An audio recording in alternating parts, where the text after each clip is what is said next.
Bismillahirrahmanirrahim. Assalamualaikum warahmatullahi wabarakatuh. Rabbi sholli shodri wa yassirli amri wahlul 'uqdatam min lisani yafqahu qouli. Selamat siang yang terhormat dan yang saya hormati Ibu dosen Dr. Mimin Samini SSMPD selaku dosen pengampu mata kuliah Genretex dan rekan-rekan sekalian.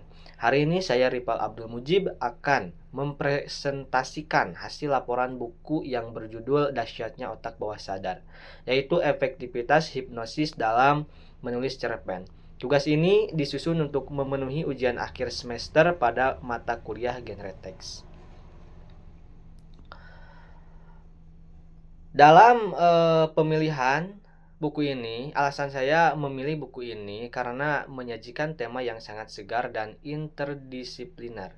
Penulis berhasil memadukan konsep psikologi otak bawah sadar dan hipnosis langsung ke dalam praktik penulisan kreatif berupa cerpen.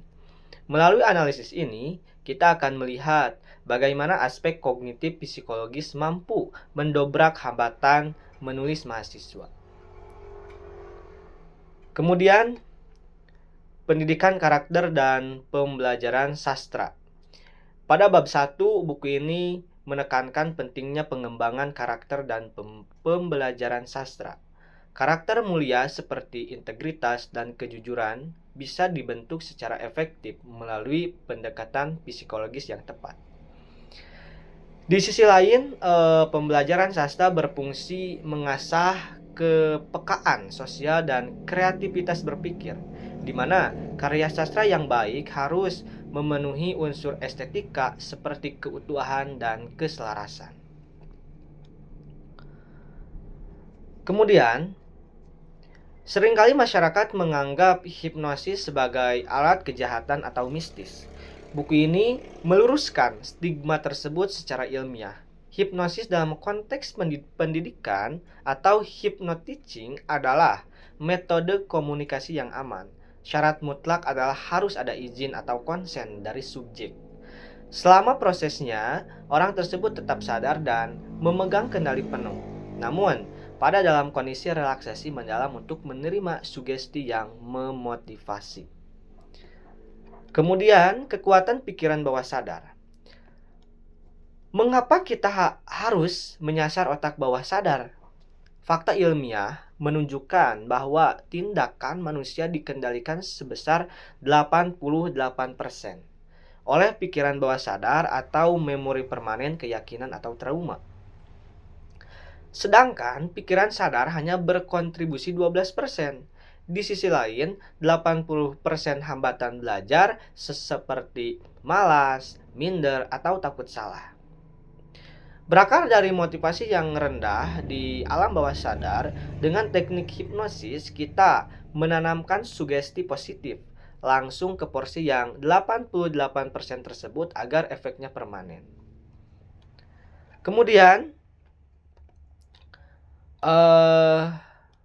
ada sintaks pembelajaran kreatif menulis cerpen, yaitu ada 7 tahapan.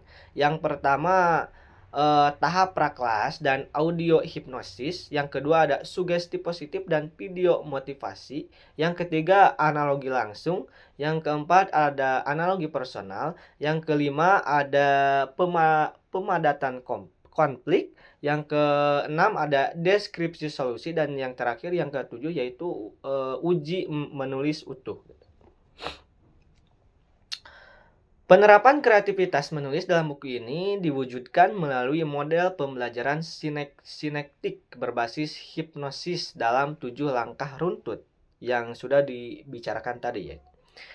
Dimulai dari mendengarkan audio, hipnosis sebelum kelas untuk menenangkan pikiran. Pemberian perilaku hipnosis saat kelas, melakukan analogi langsung dan personal, membayangkan diri masuk ke dalam cerita, memadatkan konflik dengan metafora, merumuskan solusi ideal, hingga akhirnya menguji kemampuan menulis cerpen utuh secara mandiri. Kemudian, ada analisis genre teks dan ciri kebahasaannya. Berdasarkan kajian mata kuliah genre teks, buku ini diklasifikasikan sebagai teks eksposisi ilmiah populer. Unsurnya mencakup tesis, pernyataan pendapat bahwa otak bawah sadar krusial bagi kreativitas, rangkaian argumentasi, teori psikologi dan pembelajaran, serta penegasan ulang di bagian akhir. Ciri kebahasanya sangat kental dengan istilah ilmiah seperti hypnoticing, transi, sugesti, menggunakan bahasa baku, logis, dan objektif. Nah, kembali ke slide yang ke-8 yaitu tinjauan kritis atau kelebihan dan kekurangan dari buku yang kita kaji. Secara kritis, kelebihan buku ini adalah pendekatannya yang sangat inovatif serta dilengkapi skrip panduan konkret yang siap digunakan oleh guru. Namun, kekurangannya adalah tingkat keberhasilannya sangat subjektif. Jika tingkat keyakinan subjek 0%, maka metode ini dipastikan gagal. Selain itu, guru harus memiliki kemampuan artikulasi dan komunikasi yang terlatih dan tidak bisa instan. Kemudian ada relevansi dengan pendidikan dasar atau calon guru PGSD, di mana buku ini memiliki relevansi tinggi dengan pendidikan dasar. Anak-anak rentan mengalami trauma terselubung, misal takut matematika atau menganggap menulis itu sulit. Guru dapat menggunakan metode visualisasi positif untuk menghapus rekaman mental negatif tersebut. Selain itu, penanaman karakter mulia seperti disiplin atau jujur tidak perlu dilakukan secara doktriner gitu, melainkan melalui intervensi halus saat anak memasuki kondisi transi alamiahnya saat asyik melamun atau berimajinasi. Sesudah kita membicarakan tentang materi-materi yang kita bahas, akhirnya kita bertemu di kesimpulan dari materi-materi yang kita bahas. Sebagai kesimpulannya, bukti ini berhasil membuktikan secara teoritis dan empiris bahwa hambatan edukasi dapat diintervensi lewat metode hipnosis ilmiah yang aman dan etis. Metode ini tidak hanya melejitkan keterampilan menulis kreatif siswa, tetapi juga mereformasi pola pikir mereka menjadi lebih positif. Saya menyarankan agar para pendidik mulai melatih kemampuan hypnoticing ini demi efektivitas penyerapan ilmu di kelas. Mungkin hanya itu yang dapat saya sampaikan, kurang lebihnya mohon dimaafkan.